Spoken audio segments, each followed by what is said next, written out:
Ilayana mati-mati Brohametri lasa Om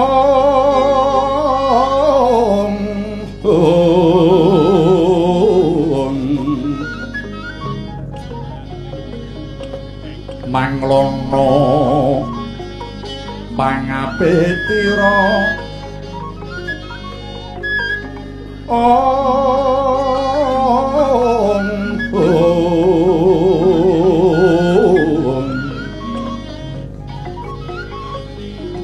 Gending Marioneng tapane si Cakaya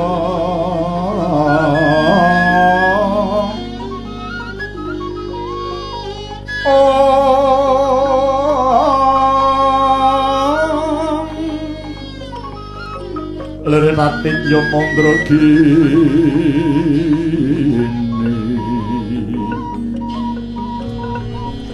ya nantana Jaka Lamar Mbok Sri Gading melati sore kemuning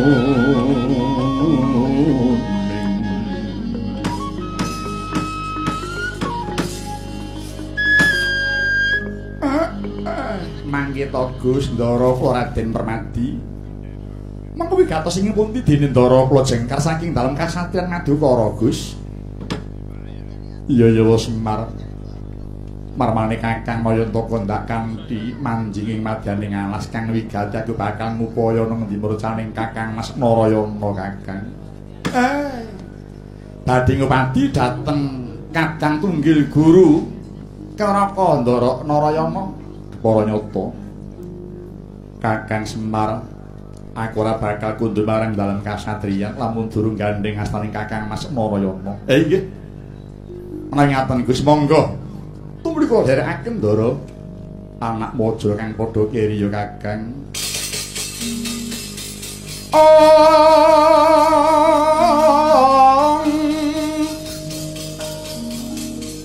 pamadaring wasitaning ati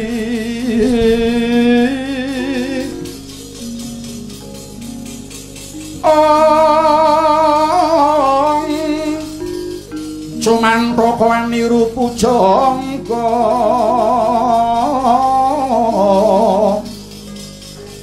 dat mudha ing batine nanging kedah ginunggung tan uruh yen akeh ngesemi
Kudutan brehmamu terkumpul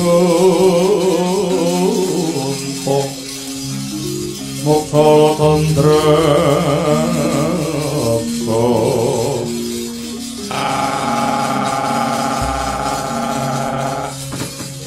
Pucring bisat Satri mangkes mandek-mandek tak takoni masuk seneng aku ya nang ya bos ngaku buta bali takon yen didongko sapa wadon junjung dongko wis keparep apa ya aku kan ngersalas kene jenengku dadi apa lan klintring moyo bali takon sapa bos permati kang dadi aran iku permati dasar para nyata mangkane mangku menyang endi Gus ngetotake kenteng ati jumanggeng suku kedheping netra ora kena wajud kembali induk macu trendo ruta suami karo aku apa mengkan tak wedeni Uto Pandoloto Katiwisaya Indriyaksa Maruta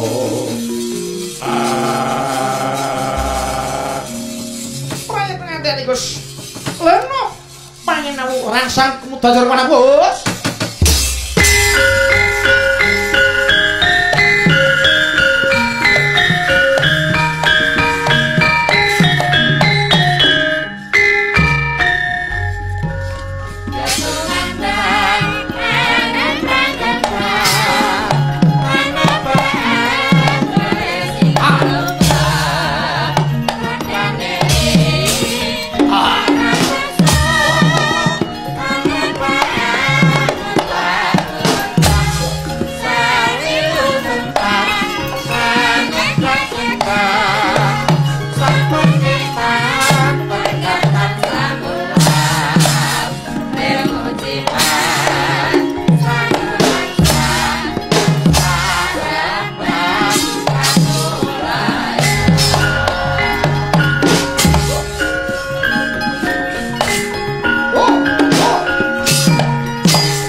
Permati kang dadi aran buta sapa jenengmu? Setya kala drembomu. Bilana pati nirwangku dikepara ngarsu legane adoh balang hot sampe pundak kirik meriok bleduk padamu.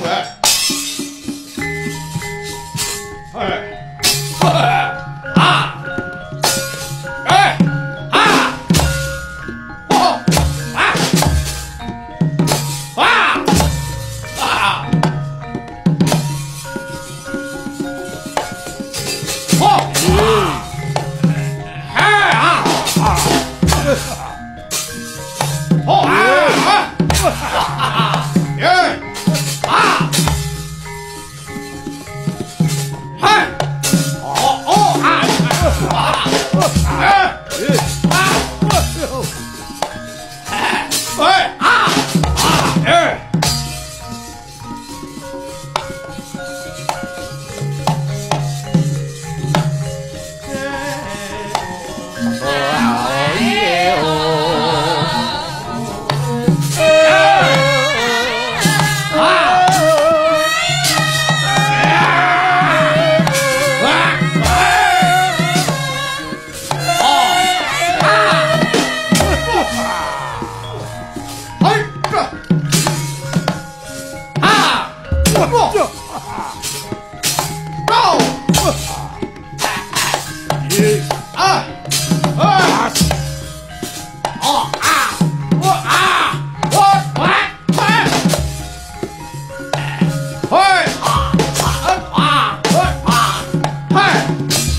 niat langening kalang iwang aklor pengendang muncar inong ketepung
palugon laguning lekas lupita linuting kidung kadung kadereng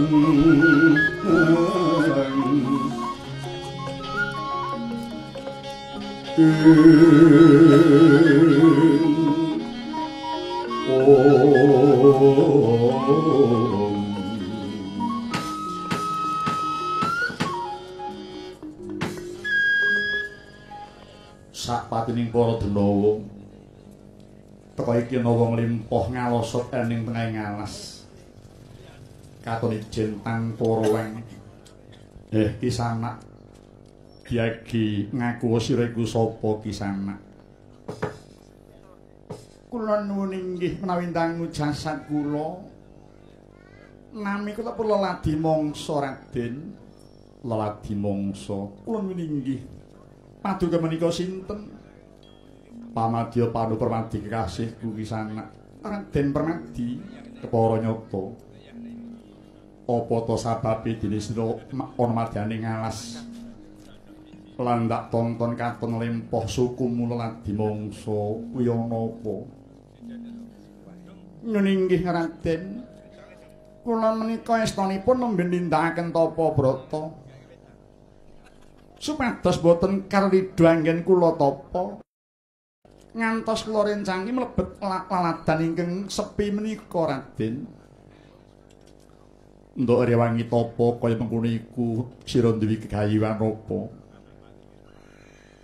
kula mboten gayuh ingkang inggil-inggil kok Raden gegayuhan kula namung supados enggal mantun anggen kula sakit lempoh menika sabab anggen kula njampekaken sampun nelasaken redana kathah ngantos telas Raja Brana kula ya semanten kok mboten saged mantun mengkono nuninggih wonten dawuhipun saking tiyang sepuh ingkang manggi kula kacariyos badhe mantun sakit lempoh kula menika menawi kula sampun saged pinanggih kalian prayagung ingkang saged mangsuli pendangunipun tiyang sepuh kala wau ingkang sampun kula tulis menika Raden Marajaba jengandika waca mbok menawa aku bisa suka wangsulan ingkang tundhone Hanjalari waras laramu bali kuat sukumu kuwi iki samak ono ninggih Raden matur sembah nuwun mugi pareng miyarsakaken Raden Permadi leng-lenging driya mangu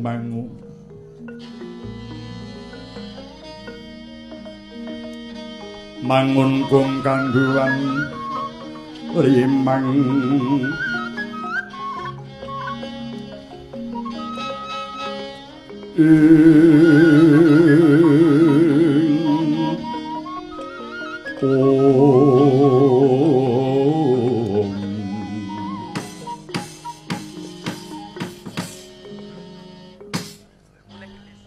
mugi kawuningan Raden Permadi ing mriki kok wonten seratan nyebataken Brata Caturwara mangkono nuninggih menika prawis menapa pareng kula sepadhong dawuh Raden Kisanak yen ora kliru ingkang dikarepake Brata pantang prakara iku sepisan lakuning raga kaping pindho lakuning cipta kaping 3 lakuning rasa ingkang pungkasan yaiku lakuning karsa Kisanak lajeng menika kados pundi babaranipun Raden Permadi dene babarane mengkene lakuning raga yaiku ngudi karesikan lan ngudi ngreh kesarasan sakabehing tindak tanduk solah bawa kudu kang tansah bisa ngresepake ing pandulu uga ora lali tansah nindakake sesirih lan bangsane prihatin iku kang sinebut lakuning raga dene lakuning cipta yaiku kudu tansah mikir kang becik-becik nyingkiri pikiran kang ala tansah eling marang pangeran kang sarta tansah eling marang uripe dhewe mekaten Raden iya sabanjure lakuning rasa yaiku nyegah marang pepenginan kadonyan ingkang bakal nuwuhake ora kepenak lan kang bisa gawe kasangsaraning urip mekaten Raden iya iku lakuning rasa dene kang wekasan lakuning karsa yaiku aja ngumbar kamurkan lan kudu bisa nyandhet marang kekarepan kang ora becik upamane ana wong tapa kepengin nyoba marang kadang tunggal gurune satemah wong mau tapa banjur reka-reka dadi wong lempoh mongko ingkang dicoba mau wis tanggap lan wis mangerteni mangkono mau apa ora jeneng isih maido marang prastiyaning kadang ingkang setya bekti ing Madyapada Prating Delat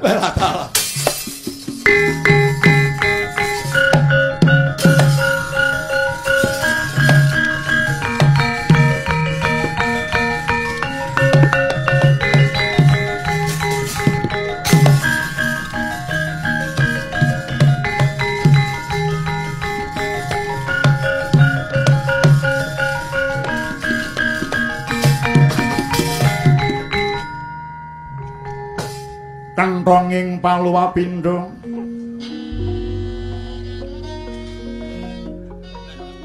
wang siting kakung karagan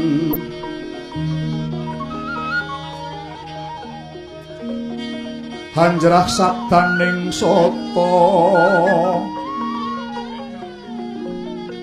kakuluruk asauran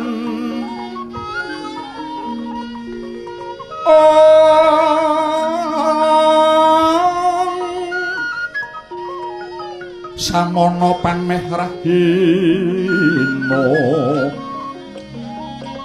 meko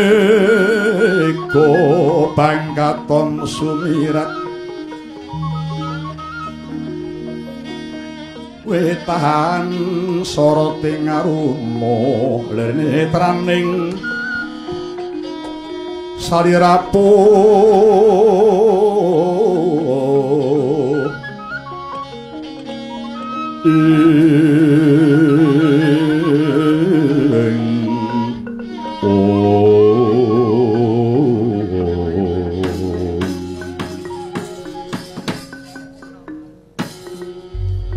Adi Mas Permadi, aja kurang pangapuramu ya, Di.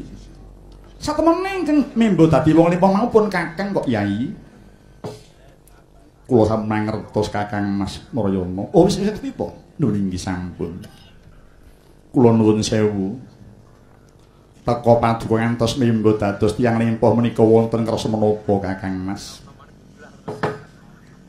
Kyai Permadi, sejatine wis suwe nggonipun Kakang kepengin pinanggih parakadang para siadi.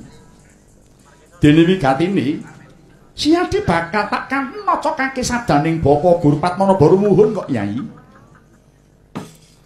Rikala semana penemban Padmanaba paring dawuh ingkang surasane lamun pun Kakang wis bisa ketemu karo kadang tunggal guru sing awune luwih tuwa kuwi jarene bakal cepak kanugrahanipun Kakang. Nang pagine ya Yai nggon pinanggih marang siadi wis sawetara suwe. Kasunyatan teka durung ana titik-titik temekaning kanugrahan kanggopun Kakang Yai. Apa ya goroh di sadaring sang guru mau Yai? Kakang Mas, kepriye Dimas? Selami kula niteni dawuhipun Bapa Guru Padmanaba padatan boten nate mleset. Namugi kawuningan Kakang Mas. Sedaya kanugrahan menika menawi dipun ajeng-ajeng malah kraos dangu dhatengipun. Pramila Kakang Mas prayoginipun monggo kula dherekaken ngagengaken labuhan dumateng sinten ingkang badhe ambetahaken ing pamrih sakedya dados sarana nyelakaken anggenipun Gusti badhe paring nugra dumateng Kakang Mas Narayana. Miwat langening kalang iwana gelar pantam muncar Tinmong ngerika konang surm soro petang padang Wong kasolan pajaring purnameng gegono Dasari mongso katigo Himohang awengi ngujung ngancolo Prataneng Iwan Kaneka Putra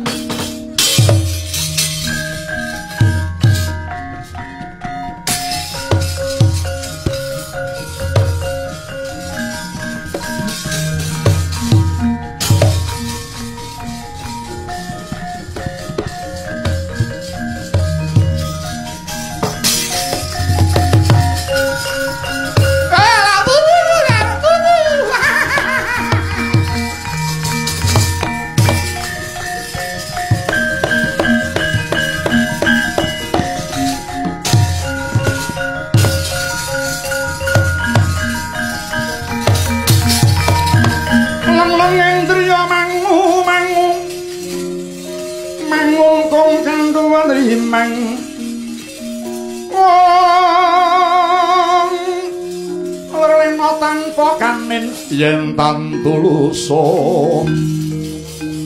mengkul sang Dyah Utama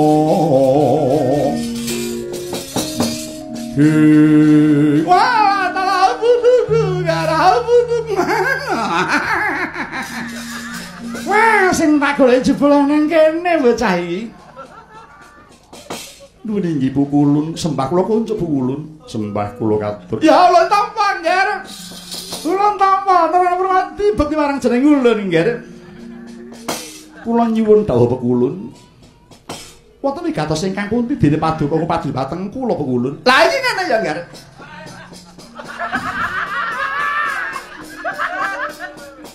Ulun treng kautus Adi Guru kinten nimbali kita klub Narayana. Dene wigatine kita kula bakal sinaraya didadekke jagoning dewa. Sumurpa Narayana. Wektu iki njongre Salaka kan kunggahan mungsuh saka Praja Dwaraka Kamestri.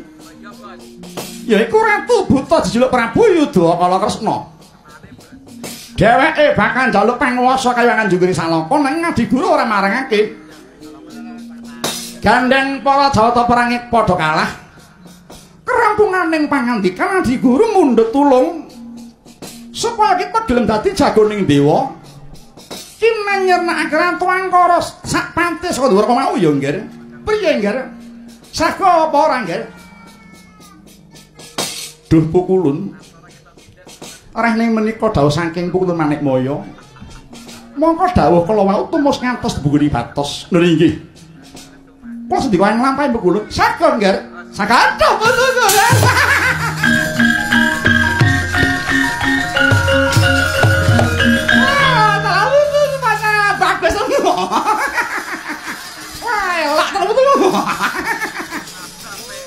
Nggih, sampun kathah-kathah mangke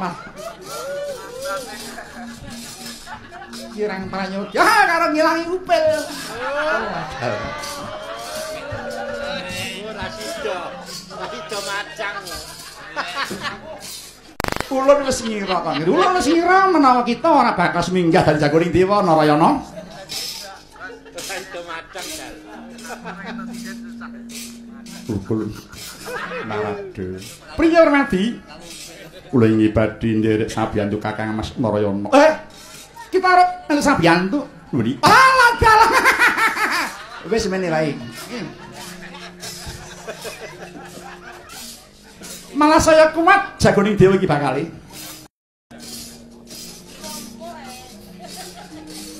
Lah iki ngene ya, Ngger. Saka keparing Adi Guru jeneng kita Narayana pinaringan pusaka cacahe ana 2.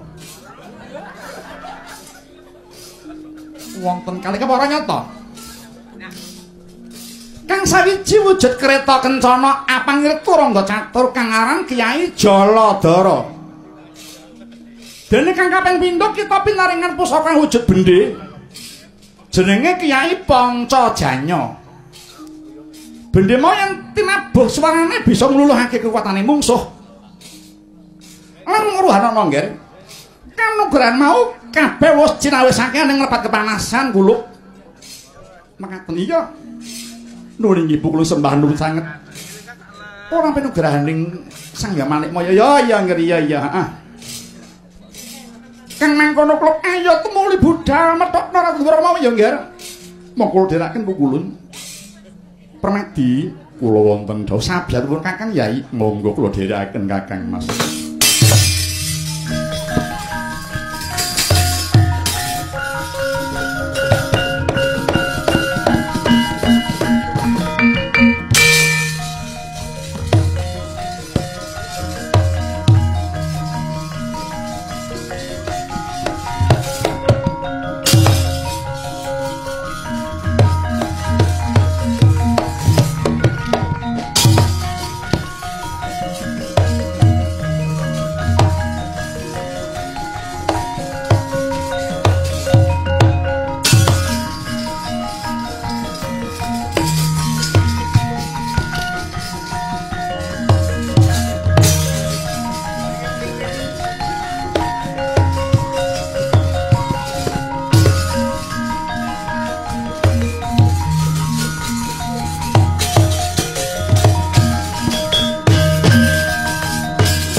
Gonjang kanjing langit kelap-kelap katon dirikin sanging sang maweh kandrung Adi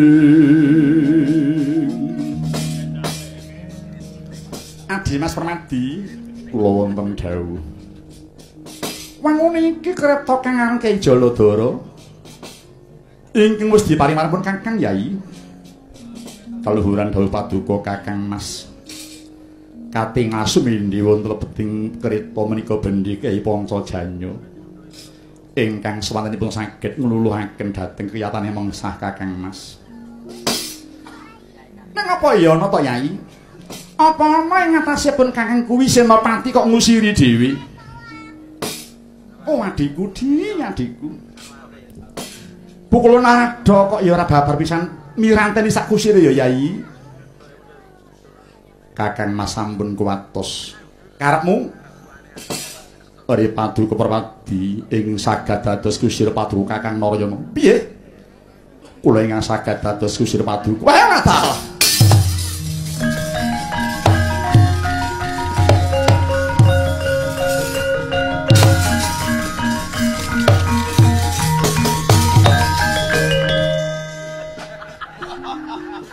Arjuna kula wonten dawuh. Prenyoh rasanipun Kakang dupipun Kakang mireng kesagawamu kuwi mau Yai. Kang mangkono mara midhangetna prastyanipun Kakang iki Yai. Pun Kakang ha prasetya. Muga jagat saisine nekseni. Besok lamun siadi ngayahi perang gedhe. Pun Kakang gedhe saged dadi kusirmu Yai.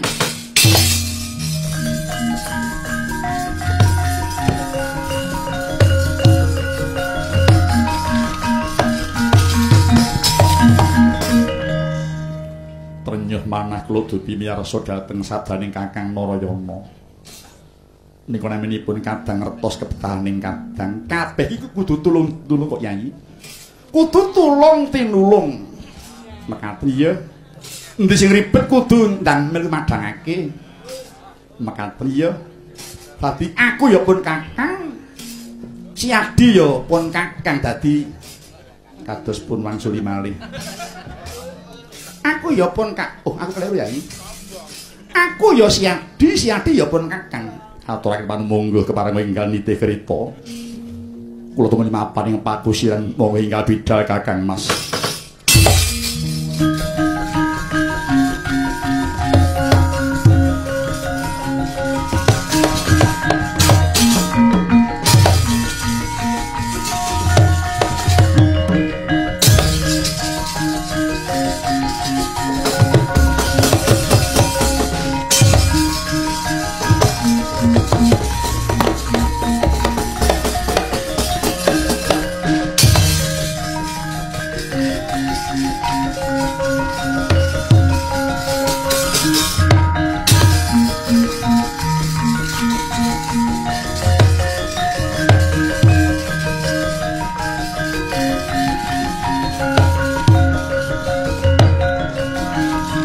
Semusa rawuh ing pasanggrahan Jamur Dipa.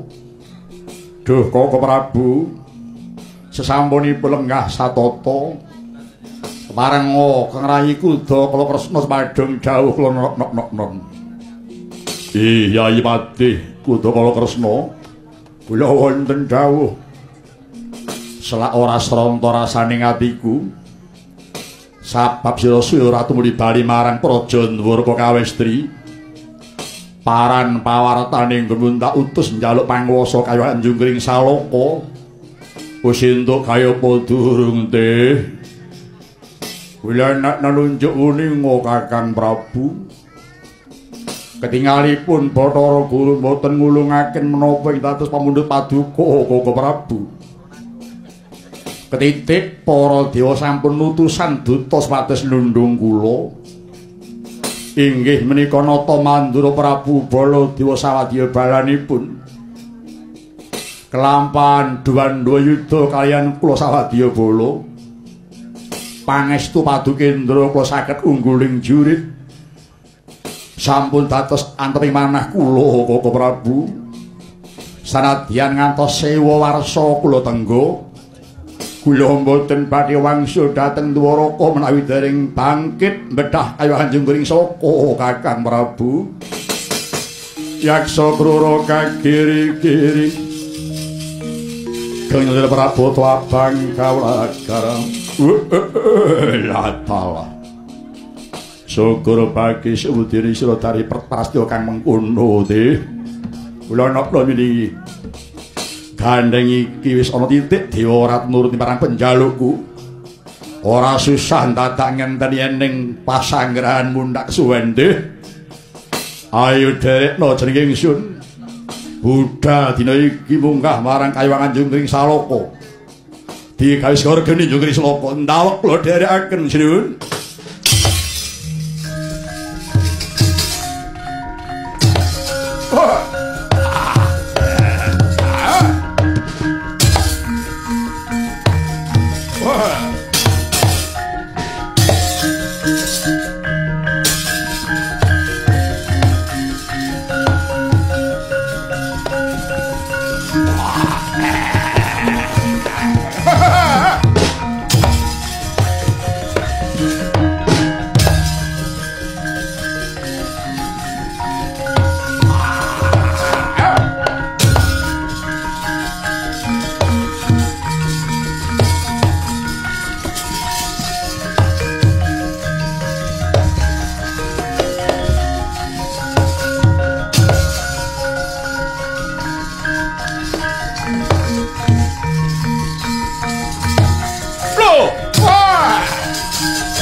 Sikra kang pala tumingal acampo samya ngedali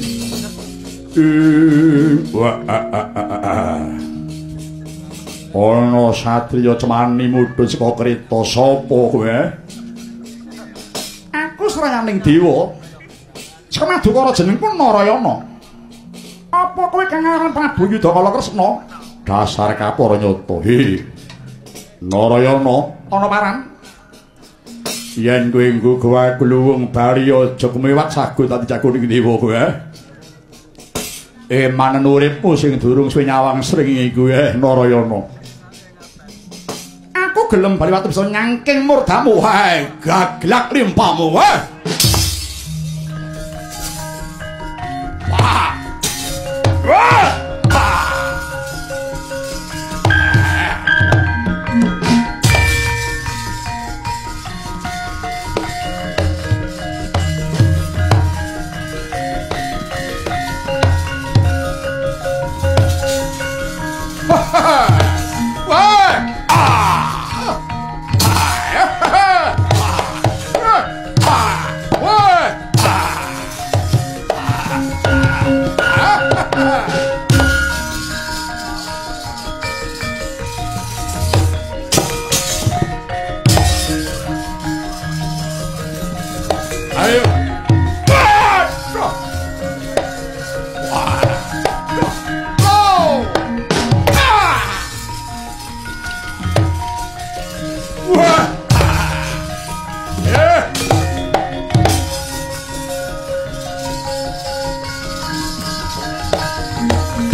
Totoke bayare padha.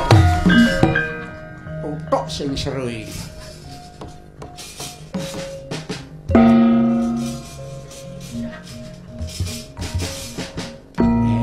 Penudhe pegawai negeri kok.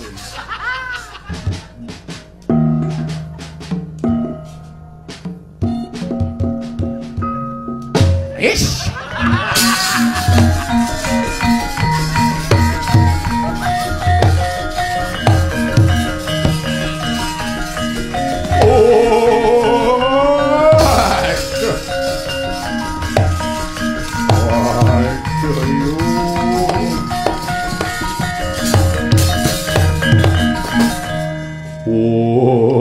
Narayana iki swara apa Narayana? Gemuntang swarane bisa ngluluhke kekuwatanku Narayana ilang bayu ototku Narayana. Swara apa demeling ana kuping kaya ngilang-ilangi nyawaku iki swara apa? Iki bendi Pancajanya. Aja tok terus goleh nutuk. Ora usah elek-elek. Mumpung iki lagi karep nutuk gitu. Ora kentok semayani. Ing kene margane patim. Aduh, wis. Nek rampung diwidodol es dung-dung. Mesti melaris iki. Wis Petruk. Empun, wis. Madang aja. Nyambut kok penak ini. Bar itu madang. Bapaknya terus bubuk.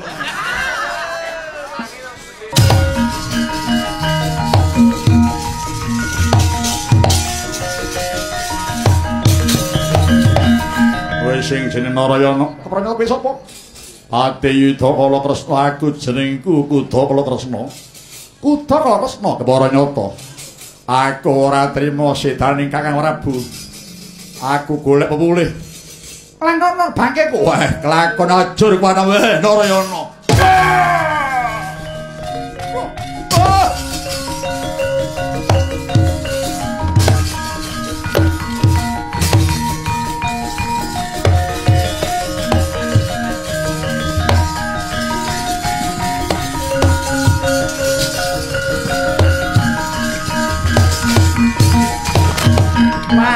Cah loro iki pancen apik tenan. Iki pasangan ideal cah loro iki. Wah ora nyono Permadi ngerti klebating sambuk. Durung nganti Narayana kumlawe tangane Permadi wis nglepaske jemparing mibana ing jangganing Patih Dwaraka. Inggih Dimas Permadi. Pun Kakang matur nuwun ya Yai. Dawah sami-sami. Wah lajane lok tenan. Kadang loro iki jan ampuh tenan wis jan kaya glendhah karo Samina. Sing ora tau akur. Ya syukur enggal syukur. Iki wis sirnangkaraning jagat kamangka Narayana Permadi. Ayo enggak tak kanthi ngadhep Adi Guru monggo pulun. Monggo pulun.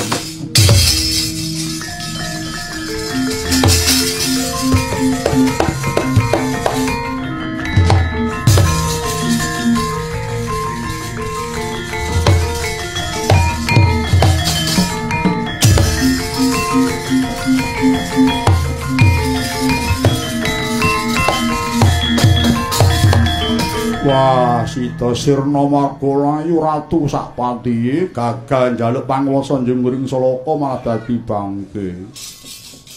Ayo wong bola-bali angkara kok diumbar ya suwe-suwe Gusti ora marangake sabab ngrusak jagat. Para Wadudana dusung kunarepane iki para Wadudana. Ayo.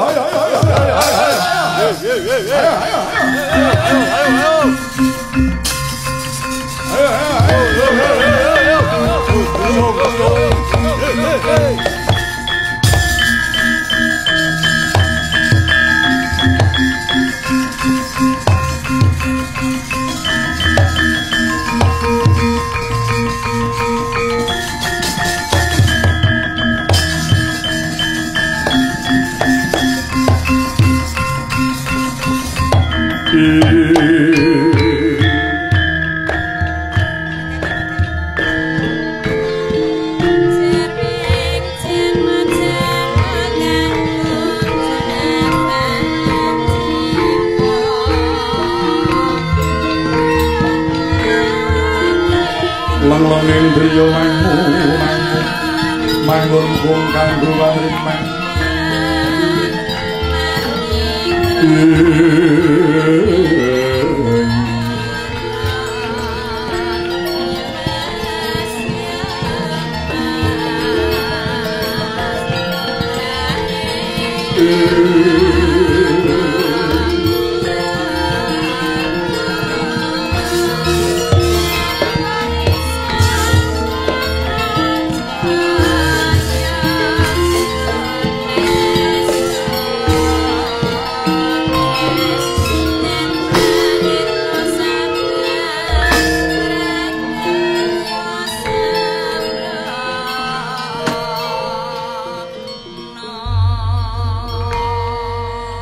jahniyah ning talaga kadilangit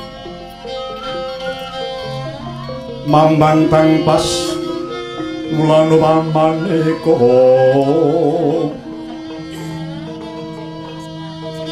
wintang tulya kusumaya semawur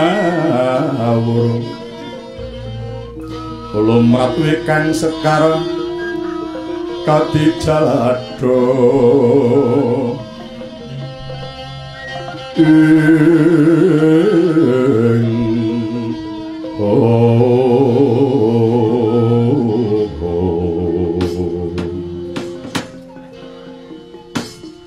Kakang Narada nuwun kula Adi Guru parang partosipun jagoning dewa mimpang kula kawon Kakang niki Adi Guru pikantuk pangestu paduka wekdal menika keng wayah napa sampun kelampang ing karya mulih mengsah mejahi dhateng Ratu Dwaraka Adi Guru mekaten inggih Kulub Narayana nuwun kula ulun paring-paring kasih marang jeneng kita awit us sembada ngentasi karya nglebur marang angkaraning jagat wis kabukten ya mung wong kang watak satriya pinandhita iki bisa nyirep marang saking memala.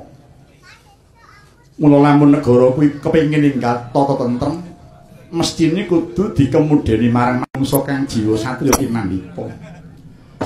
Iya kepara nyata Bathara Guru. Aku banget rumaja marang apa kang tok kandhaki iki mau Manik Maya. Awit mungsuhe wong kang demen ngumbar hangkara murka kuwi ya mung menungsa kang jiwane satriya pinandhita. Kang mangkono muga-muga Gusti Kang Murbagesang ngijabahi tumuli nuswantara tuwuh para satriya pinandhita kang bakal mungkasi marang pajoban kang isih sumandhang nuswantara iki Manik Maya. Kakang Ismaya iya. Gandeng Sira Narayana wis lebda mangurah mungsuh.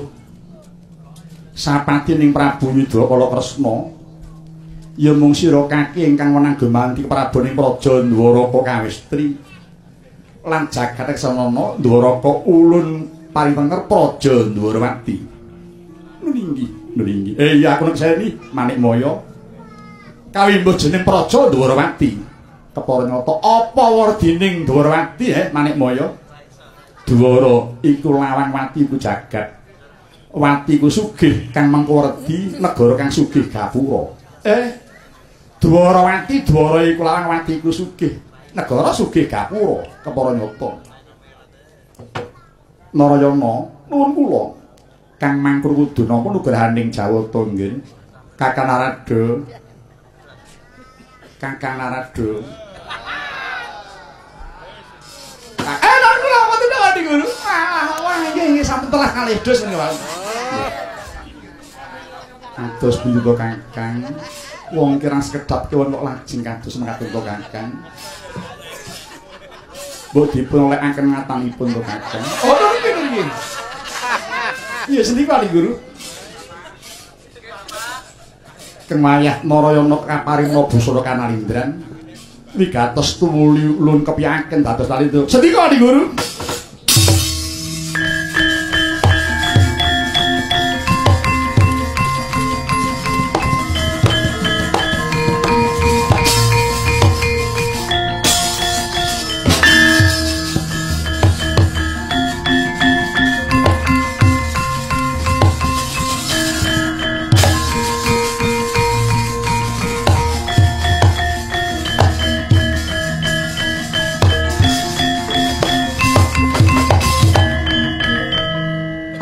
niat langening kalang yuwan aglar pantan muncar tinmong rekomeng surem soro petang padang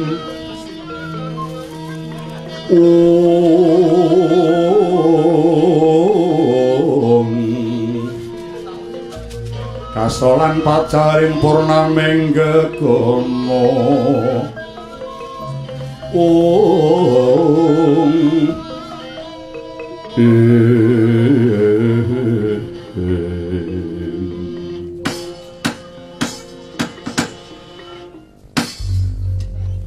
Narayana kula wonten dawuh sawise kita ngagem busana kanarindran sepisan ulun mitung marang sekabeh lelabuhanmu kaping pindho hanimbang bobote lelabuhanmu nyata bisa gawe tentrem ing kayuwangan jenggoning saloka lan sudaning titah kang dari watak angkara murka Narayana kang mengkono kaping 3 paring karampungan wiwit dina iki kita ulun wisuda jumeneng nata Praja Ndrawati kanthi dijuluk Prabu Sri Bathara Kresna nggih. Nuli sembah nuwun pengulun. Iya. Aku ingkang dadi seksi jumeneng Raden Narayana kang wis dadi Ratu Ndrawati dijuluk Prabu Sri Bathara Kresna. Kang mangkono labuhane Raden Narayana mau muga ing besuke bisa ditindakake dening para warga agung ing Klaten kene. Wondene kula saha ingkang sambyang ayi kewajiban ngrumaosi kathah ngreklepatan duwe kekiranganipun dumateng panitia wayangan Kadipaten Klaten. Kula sak kanca nyuwun gunging samudra pangaksami ugi dateng para pamriksa iku taksih lenggah saha para miyarsa ing wonten dalem lumantar radio Klaten. Kula pun semar sak nyuwun gunging samudra pangaksami sak bibare keringgitan ing wilayah Klaten kula dongaaken tansah manggi hayu rahayu niskala Bapak Bupati Sunarno sarjane ekonomi sumerambah para jajaranipun tuwin para panitia wayangan dalu menika ingkang dipun pangarsani Dimas Ki Dalang Agus Krisbiantara inggih Kanjeng Raden Arya Tunggung. Kula nyuwun pangapunten ugi jengandika tansah manggih karaharjan kamulyan kamukten kawibawan kanugrahan kawilujengan dirgayuswa manggih yuwana nikmat mupangat ing donya ngantos dumugi delahaning besok. Allahumma amin. Pungkasane ngatur kula mongga sesanti sepisan merdika tetep merdika salaminya akhirul kalam wassalamu alaikum warahmatullahi wabarakatuh.